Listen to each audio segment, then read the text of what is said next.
Bonjour à tous, c'est un plaisir comme toujours de participer à cette édition 2020 du B2B Summit. Donc le thème de cet atelier est donc de vous montrer comment on multiplie par 10 la création de leads en B2B avec des cas concrets que vont vous présenter Hugues de CS France et Gaëtan de CS France. Et bonjour à tous, je suis Hugues Leclerc, responsable marketing digital chez CS France, Construction Specialties. Nous fabriquons des produits de construction et on va voir ensemble la génération de leads B2B. Les constats, tout le monde les connaît, mais je vais quand même les rappeler parce qu'on va en faire écho sur les cas concrets qu'on va vous présenter après. Donc la crise sanitaire a lourdement impacté l'ensemble des secteurs d'activité, moins d'événements B2B en physique, donc un report finalement des actions marketing sur le digital, une baisse du trafic payant dans le mix digital des sites web, et sur les problématiques, on va dire des sales, c'est moins de 50% de jouabilité après 5 appels, une stack grandissante de plus de 10 outils utilisés en parallèle, et ça on va en parler de manière un peu plus précise avec Hugues, et 75% des leads envoyés par le marketing ne sont pas traités ou mal traités, et on va voir comment Hugues et Gaëtan ont aligné finalement au-delà des workflows techniques le self pour que les leads soient traités, soient bien traités à la sauce GetQuanti, on va dire. Donc rapidement, 2 mots sur GetQuanti. On est une plateforme de création de business pour votre entreprise avec 3 métiers. On rend visible la data B2B et cette façon 360, c'est-à-dire sur votre site web, sur toutes les actions emailing que vous faites, mais également sur tous vos achats médias. Notre métier historique, et c'est notre deuxième métier, c'est une plateforme de lead generation en temps réel. On est toujours en 360 donc sur des sites, sur les campagnes que vous faites et aussi sur le social, vers un CRM ou directement vers des sales. Notre troisième métier, pour finir, c'est l'activation finalement de toute cette data au sein de vos outils. Ça peut être du CRM, des outils de marketing automation, de la personnalisation de site, du chat, jusqu'à aller traiter vos leads en externe par nos équipes. Pourquoi? Parce que, les leads ne sont pas traités ou ils sont mal traités, et nous, on sait bien les traiter avec en plus l'outil GetQuanti derrière nous. Donc voilà en fait toute la data que vous pouvez voir sur ce slide-là qu'on rajoute dans vos outils pour ne plus être aveugle en B2B. Merci Gaëtan, merci Jean-Marc pour cette introduction et puis merci Gaëtan pour cette présentation et surtout d'avoir introduit les concepts autour de GetQuanti. Je ne vais donc pas avoir besoin de vous parler du mapping du côté GetQuanti. On va pouvoir directement rentrer dans le vif du sujet. Si tu veux m'envoyer la slide, Jean-Marc, c'est avec plaisir. Oui, excuse-moi. Je t'en prie. Donc, Construction Specialties, c'est pas Peugeot. Nous sommes une petite PME dans un groupe de taille intermédiaire qui est un groupe américain. Je ne vais pas vous faire à peu près le même discours que Gaëtan, mais on a pris GetQuanti principalement pour détecter et alimenter un pipeline de leads à destination de la vente. Ce qui va être intéressant et dans ce dont a parlé Gaëtan en préambule, je pense, autour du mapping, nous avons à peu près la même démarche, à une envergure bien moindre évidemment en termes de points de vente. Cependant, nous avons des forces commerciales de terrain que nous souhaitons alimenter avec des leads qualifiés.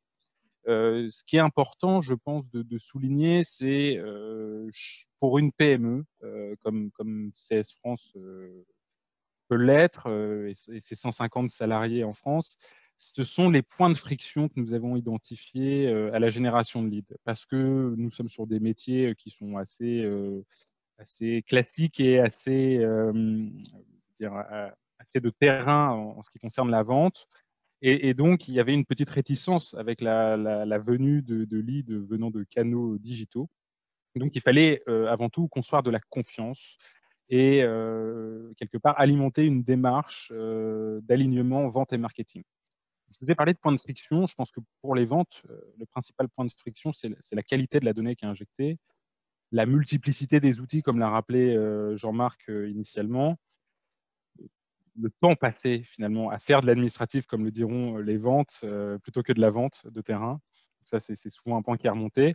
Et pour le marketing et la position plus sales development, SDR, on va dire, c'est un nouveau flux à traiter, de nouveaux leads qui s'ajoutent sans forcément que les ressources humaines augmentent. Donc, il faut trouver des stratégies aussi pour permettre le traitement de tous les leads sur un format de qualité constant, quel que soit le canal d'acquisition. Et puis, je pense qu'il y a un point aussi qui est majeur pour les PME, c'est la partie IT, où on va avoir des déploiements en cascade qui vont prendre énormément de temps, qui vont demander le recours à des consultants, alors que vous, ce que vous voulez, quand vous êtes dans une PME, c'est de la flexibilité, de la vitesse pour pouvoir faire mieux que vos concurrents. Et donc, pour intégrer GetQuanti, on s'est appuyé sur une démarche qui est vraiment no-code. Et je veux dire, c'est un peu le focus que je vais faire aujourd'hui. On a parlé de stack techno. Je pense que c'est un gros frein pour beaucoup de gens. Et je vais vous expliquer comment, chez CS, on a simplifié la stack technologique pour tout le monde et ainsi favorisé l'alignement vente-marketing. Donc, je ne reprends pas ce que Gaëtan a dit sur l'acquisition des données qui sont fournies par GetQuanti. Là, vous en avez un exemple live. Nous achetons, comme l'a dit Gaëtan, nous achetons nous aussi via GetQuanti des contacts qui sont ceux des entreprises identifiées sur notre site internet. Et plutôt que de transmettre, ce qui aurait été très compliqué à cause de la stack et l'implication du service informatique dans le déploiement, l'idée de distribuer ces leads se fait au sein du service marketing via Slack. Donc, on a choisi cet outil qui colle très bien avec le temps actuel, je veux dire, à distance.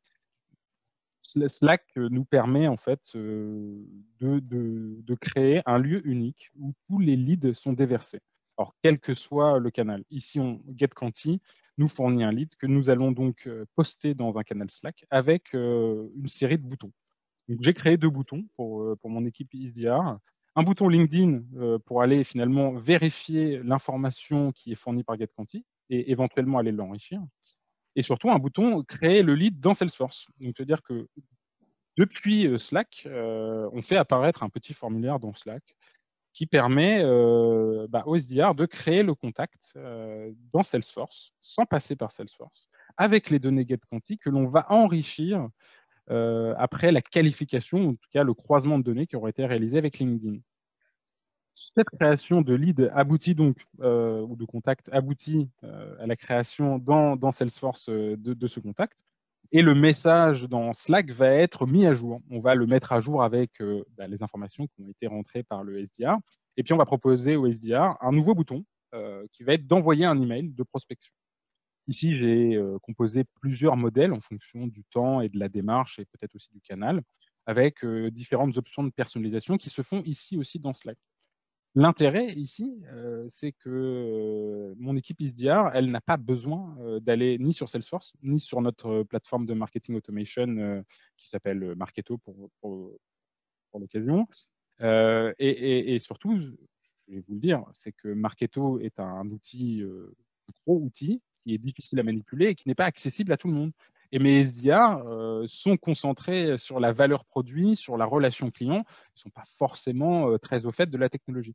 Mon idée, c'était de leur simplifier la vie. Et avec ce petit workflow, mais je n'ai pas le tableau de résultats qui n'apparaît pas. C'est un peu dommage, on n'a pas vérifié cette slide. Ah oui, il apparaît comme ça. Comme Ce que par je magie. voulais vous dire, comme par magie, surtout ce que je voulais vous dire, c'est qu'avec de la donnée achetée, donc en prospection pure et dure, et comme le rappelait Gaëtan, c'est très très difficile de faire de la prospection à froid. On a souvent des taux de transfo qui sont très bas. Aujourd'hui, je n'ai pas de taux de transfo à vous donner, mais surtout, j'ai un très bon taux de réponse qui est aux alentours de 15%. C'est-à-dire que sur tous mes contacts achetés, où je fais un email via les SDR qui est un petit peu personnalisé au contexte et à la situation, j'ai un excellent taux de réponse parce que on engage de la conversation et derrière, on génère des opportunités. Et je pense que ça se voit aussi au taux d'ouverture. D'avoir des taux d'ouverture supérieurs à 30% sur du froid, c'est quand même très, très bon. L'intérêt principal, et vous le voyez en bas, c'est qu'on a simplifié la stack et les outils pour l'ensemble des équipes. Les SDR ne travaillent plus qu'avec quasiment un seul outil qui est Slack et LinkedIn. Bien sûr, ils vont dans Salesforce de temps en temps pour faire de la mise à jour, pour remonter de la qualité de données. Mais surtout pour les sales, on leur fournit des leads qui sont déjà qualifiés, ou peut-être il y a déjà une étape d'engager pour aller plus loin, pour leur passer le relais lorsqu'il s'agit finalement de convertir l'opportunité en affaires. Et surtout, je pense qu'on évite la partie admin. Voilà. Vous voyez ma stack marketing sur le côté, ce sont tous les outils que j'utilise. C'est transparent pour l'utilisateur et là, on a vraiment un gain d'efficacité et de qualité au traitement. Et donc d'alignement sales marketing parce qu'ils n'ont pas d'outils à aller chercher, tout va dans le même outil, quoi. Et il y a de la confiance qui se crée. Alors, ça prend du temps, mais on crée de la confiance entre le service marketing et le service vente. Donc, ça sera mes 3 conseils pour réussir très rapidement, en moins d'1 minute. C'est d'abord d'acquérir des sources de données exploitables. C'est ce que permet de faire GetQuanti. C'est ce que permettent de faire certainement tous vos outils. Moi, j'ai un petit classement. On en parlera si vous voulez plus tard. Mon second conseil, c'est de supprimer les saisies qui peuvent être automatisées. Vraiment automatiser, ne laissez pas les collaborateurs saisir, faire des erreurs. Ce n'est pas de leur faute, des erreurs d'inattention, ça arrive, mais ça va pourrir votre base. Ce n'est pas ce dont vous avez envie. Ça va aussi impacter vos actions marketing parce qu'un nom mal écrit, c'est un token raté dans une campagne emailing demain. Voilà, ça, c'est vraiment du gain pour tout le monde, à la fois pour les collaborateurs qui n'ont plus à saisir et qui peuvent se concentrer sur leur relation client. Et surtout, vous allez construire de la confiance dès la qualification du lead entre vos ventes et votre marketing. Et ça, sur le long terme, ça permet de rendre des clients heureux et de les fidéliser. Merci Hugues, merci Gaëtan. J'espère que ça vous a donné des idées. Bonne journée à vous tous et une très bonne fin de B2B Summit 2020. À bientôt. Merci beaucoup. Merci à tous. Au revoir. Au revoir.